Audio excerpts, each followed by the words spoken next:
today's video. I just want to say thank you for all of my new subscribers. And if you haven't subscribed, please subscribe, because I really need 1,000 subscribers to grow my channel.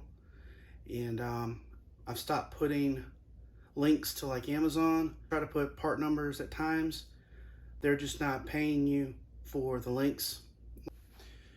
And also, I've got another channel, Swamp Fox Moto, and it really focuses on motorcycles, dirt bikes.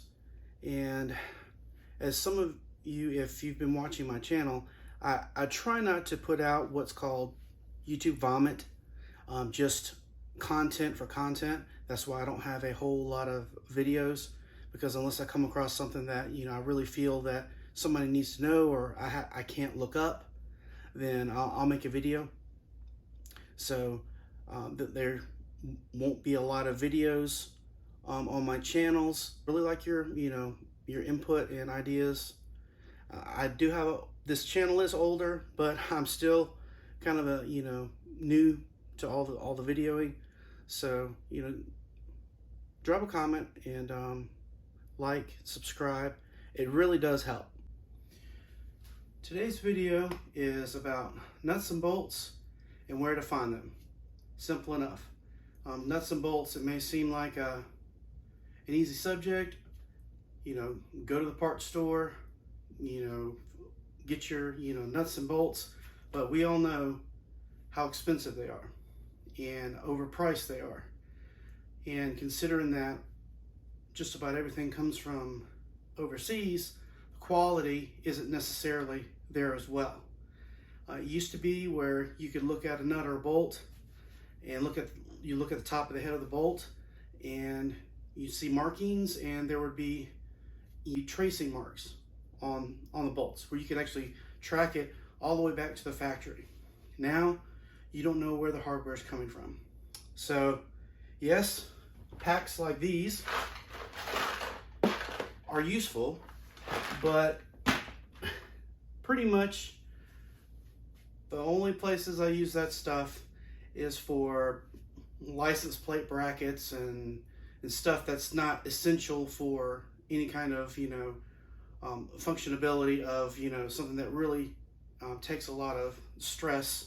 Problem is, getting quality nuts and fasteners is a daunting task, especially if you want to be able to just go to a box and get what you need. And it's not a simple way, because it takes a little bit of legwork, but you can get a lot of hardware that you need by going to older junkyards that let you go and take nuts and bolts out of stuff, and they don't charge for it. A lot of your local pull-aparts, they're charging 20-30 cents per fastener, no matter how big your fastener is. It doesn't matter if you go in there with 100 bolts for a project, you're going to pay for each one. A simple way to get a lot of fasteners, and I've got my box right here, is you can buy engines that have blown up. And I just know from my experience, the 4.6 2 valve is a really easy engine to find, and it has a lot of different size fasteners on it. Some of the timing cover hardware on it is at least 3 or 4 inches long, and it's all metric stuff. And you could probably pick up a blown 4.6 something Japanese, older, pick up a blown engine, take all the hardware off of it, and then go and recycle the engine. Some of your older junkyards, you can go in there and ask and say, hey, do you have a vehicle where I can take the hardware off of it, the metric stuff, and they'll let you do it. You can just zip hardware off, but don't ruin it for everybody and go and stay all day and get 3 5-gallon buckets full of hardware and ruin it for other people. So, if you're there for more than an hour and a half or 2 hours, you've probably been too long getting hardware, if they'll let you. And you can go in there with a 5-gallon bucket and say, hey, can I fill this bucket up for $50? And you can get thousands of dollars worth of nuts and bolts and hardware. And they'll tell you the vehicles that, say, hey, we've got a vehicle getting ready to go to the crusher. Go under the hood. Go into the interior and get every nut and bolt that you can possibly get out of it without taking stuff apart. If you go in there and you start taking stuff apart to where they can't tow the vehicle off, you'll never be welcome there again, or anybody else for that matter. So that's not a good idea to go there and completely unbolt an engine and just leave it just hanging by the motor mounts and the transmission, or the suspension.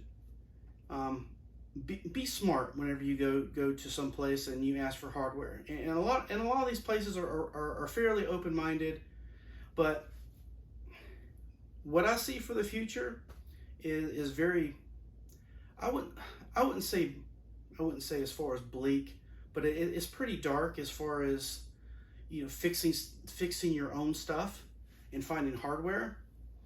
10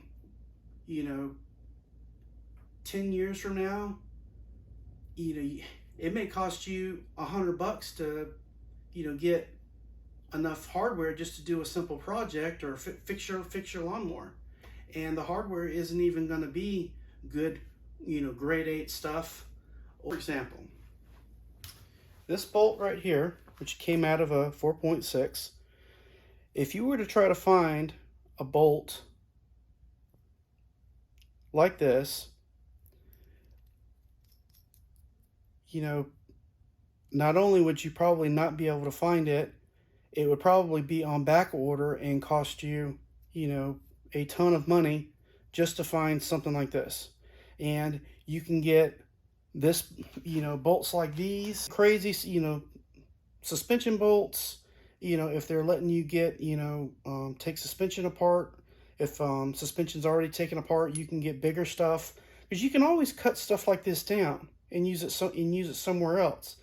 And even if it's kind of, I guess you would say, boogered up like these will clean right up and you can use them. And these are far better than what they're selling, at any hardware store now, unless you know that it's an American-made bolt or German or Japanese.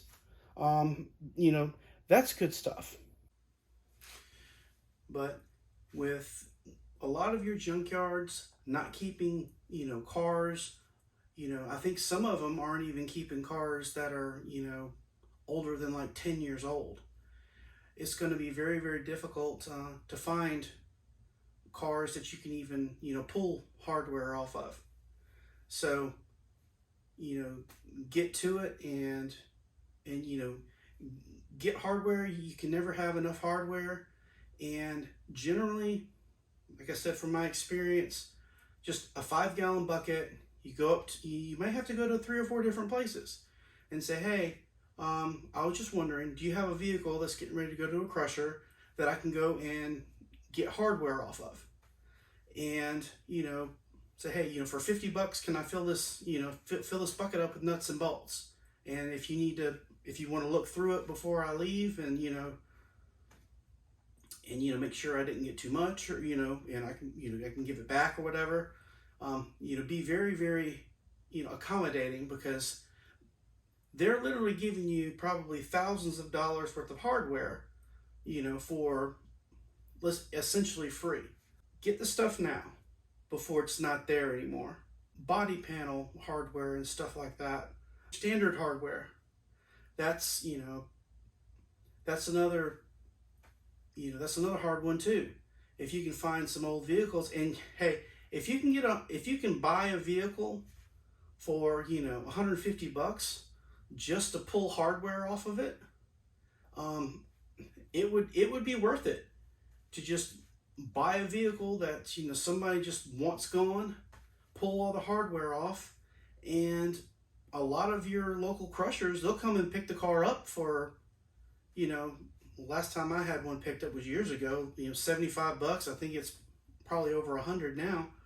But they'll come in and pick up the car. Just make sure you're in an area and have a crusher that will come and pick up the car, so you're not stuck with a junk car.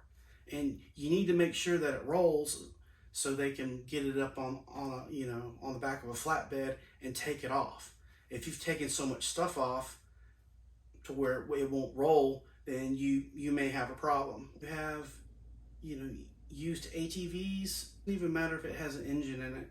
A motorcycle can be torn down into such small pieces. It's easy to go and recycle, you know, the frame, swing arm, whatever you don't want, just to get the hardware out of as well. So, you know, four-wheelers and with that stuff, with your ATV and motorcycle hardware, I would definitely put those in a separate pile, especially if you're working on ATVs. A lot of that stuff, you know, it is smaller hardware and more especially with you know flanges and things like that. Carburetor stuff. You know, if there's like, you know, a bunch of carburetors in a box at at some kind of a motorcycle place, please like and subscribe. Comment down below if you have different ideas of where you can find hardware. I would love to, you know, see other options that doesn't involve, you know, spending, you know, 50 bucks getting, you know, a handful of nuts and bolts at the hardware store.